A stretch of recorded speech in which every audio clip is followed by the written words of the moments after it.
Welcome in, everybody. Welcome back to another episode here of Vern's Valley. I hope you guys are having a fabulous week and enjoying this warm weather that has arrived once again in September. We'll be going over that as another hot and humid stretch looks to just continue for the entire month of September.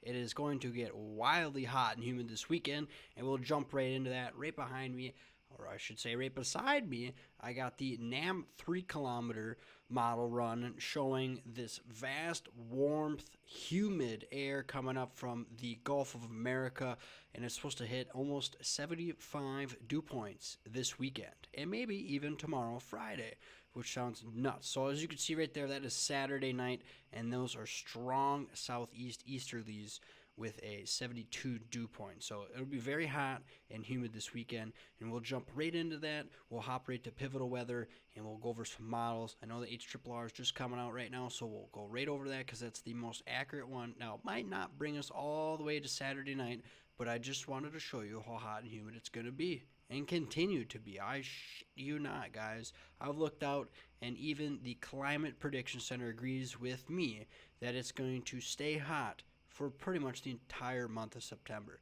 Now, take that, as I just said, take it with a grain of salt, guys, because I did see that some mornings will hit like 35 degrees. We could have a couple frosts here all over the state of Minnesota, but then it'll warm right back up, and you'll be like, God damn it, man, it's hot again. Well, like I said, we'll jump over to Pivotal, and we'll get right to that. All right, so like I said, we are using Pivotal Weather, guys. This is where I use all of my weather models, and this is where I do all of my depiction of the severe weather chasing and honestly just what my weather forecast is. So again, we'll be using the HRRR model. That is the most accurate in my opinion. Now, depending on who you ask, the NAM 3-kilometer could be their favorite or more accurate. But in my personal opinion, in my years of storm chasing, HRRR is by far the most accurate. So today was a hot one, guys. You felt the humidity at some 60 dew points.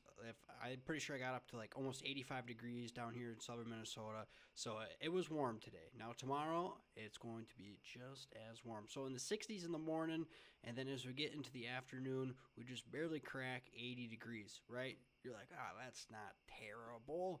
Well, guess what? Guess what the humidity is going to be?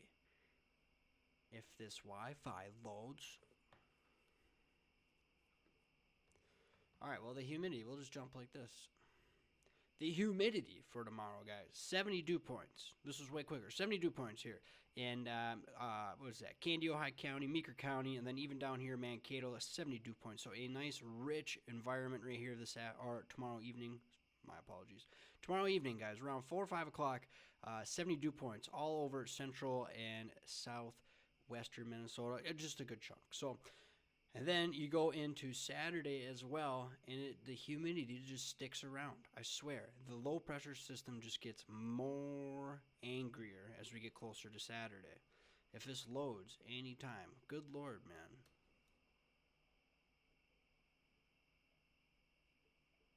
Look at that. That is by Saturday morning around 9-10 a.m. That's already a 62 dew point. You can see this low pressure system just hanging out over the South Dakota-Nebraska border. Now, how can you tell it's a low pressure system, Damian? Well, you just follow the winds here. So, the wind barbs, I don't know if you how to read them, but if you do, follow the wind. Okay? The winds are coming from the south, especially over here with this nice, vast, warm, moist air. And then it just all wraps around a low pressure system. And loser! All the wind goes counterclockwise. Yep. And then a high pressure system goes, I can't even think of it right now. Brain fart. Counterclockwise? Counterclockwise and clockwise. Good Lord, brain fart. Okay, low pressure system is uncounterclockwise, and then high pressure system is clockwise. Pretty sure I got that right. Good Lord. My apologies about that. So the low pressure system is right here, where all these winds come together, right where that winds all wind up. So that creates that low pressure system. So as you get closer to Saturday night, around that 2, 3 o'clock, look at that, start to get that more rich environment there. 70-degree dew points, and that low pressure system just slowly kind of pushes its way off to the north.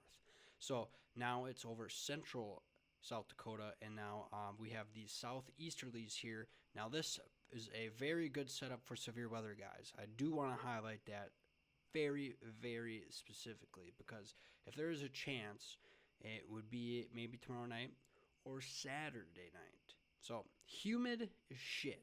We'll go right over as the tornado parameters. I will hop to Friday evening, because I did see a little bit of tornado chances tomorrow night. Now we did have that tornado that actually touched down in St. Peter last week. So look at that, a 1.8 for a tornado parameter. Look at that marginal tornado. It's because we have that little bit of a capping inversion here. But the 70-degree dew point and the temperature is 78 degrees. The closer you have those together, the closer the cloud base is. That LCL right there, that green little dash right there, that is where the cloud base sets up. So if you ever look up in the sky and you kind of see like a line underneath the clouds, that is where the temperature and humidity condense. And that's where the cloud base is. So the closer that is, the better chances of a tornado. But maybe not a lot of you are like, oh my God, dude, tornadoes? What the But me, I'm like, oh yeah, tornadoes, bro. I don't know why this shit's not loading. It's starting to piss me off. Marginally severe as you get closer, a little bit closer to that low pressure system. Look at 76 over 70, and there's a little bit of capping inversion. So that's why it's marginally severe. Let's see here. Let's move ahead about an hour or two. So yeah, still a little blobs here. So anyone, yeah, I'm telling you, if any storm can form in this, it would be a wild one. So 69 over 76, so a little bit drier, but you still have that probable hazard type marginal tornado. And look at that photograph. That would be a violent long track tornado if it had the right instability, the right shear. Well, there's enough shear. We just need that capping inversion. We need more moist air at this surface. Otherwise, we're pretty much shooting ourselves in the foot. So we'll just jump ahead real quick to 7 p.m. That's right before the sun is about to set.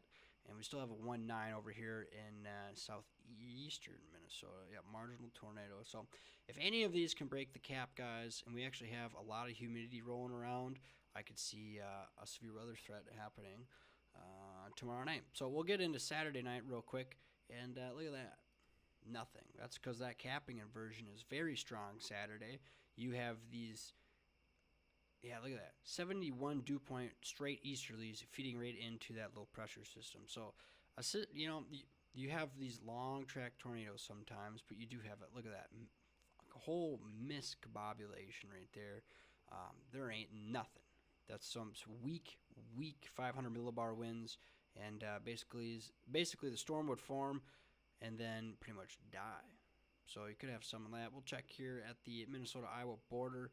Nothing. Strong cap, but once again, I don't know. It's not really a very strong trough ejection. Those 500 millibar winds are very weak, which is kind of surprising. Yeah, look at that. Nothing. Very weak. So if we had about 10 more knots of shear, like 35 knots, we would have a very potent storm set up for Saturday. But with that being said, just keep it with a grain of salt, because today is Thursday, and as closer we get to the day, the more accurate we get. So who knows? Maybe the trough ejection grows a little bit stronger, and the shear becomes a lot greater. We could have a very wild weekend, I'm telling you. So real quick, before we let you go, I do want to stroll on over to the Climate Prediction Center and give you with that, we'll go to the actual Climate Prediction Center, and we'll click on 3 to 4 week outlook. Look at that. Still warm. Here, let's click on that son of a bitch. Look at that. Still warm. So above average, it's about 50 to 55% chance of above average. So about this time of year in September, 72 degrees is the average temperature. So that's about 80 degrees, I would say. And then over here in the Great Lakes region, you could see those 90s. So it is definitely looking like a hot September. It's not, I don't like it at all. But look at that. Even the 1 month temp outlook, above average for the northern Great Plains. Absolutely bonkers. You guys are probably used to it by now. It's always been a hot fall. No snow outlook, no high winds, nothing like that. And then, look at that. We'll just jump over here real quick. September, October, November.